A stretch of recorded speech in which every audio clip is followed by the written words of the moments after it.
So our daughter, Addison May, she had not been feeling well, so Rebecca had taken her into the hospital to have some tests run, and it ended up being the diagnosis of severe aplastic anemia, which essentially is a bone marrow failure, where your bone marrow is not producing any healthy white blood cells or red blood cells or platelets. We were going down the path of immunosuppressive therapy, which consisted of about a year of therapy and treatment, and she had gotten to the point where the treatment had gone pretty well.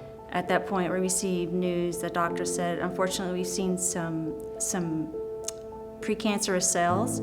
So we had a lot of big decisions that we had to go through, and we started that process, and we thought, well, if this is God's plan, you know, we got a year of treatment. It was a great couple of years that we were with her, and now this is going to be a cure. So maybe God's plan is to cure it, because that's the only thing that could ever cure it would be a bone marrow transplant.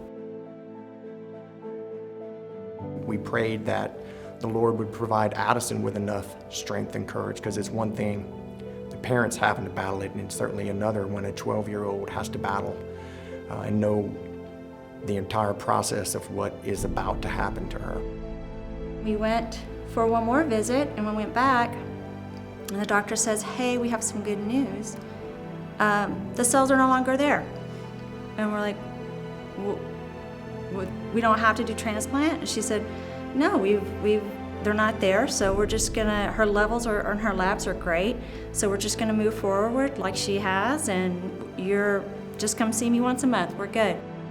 Miraculously, there was no sign of any precancer cells. They were there and they were completely gone. You're gonna have a lot of doubt. But you have to get to the point where you realize that you have not only your family, but you have a lot of friends, and you have a lot of people in the community that are gonna be there for you when you reach out to them. You can't go through it alone. Don't turn in, turn out. Don't have so much pride or so much fear that you can't reach out to even strangers. I mean, there's people that helped us that we still don't know their names or never even met.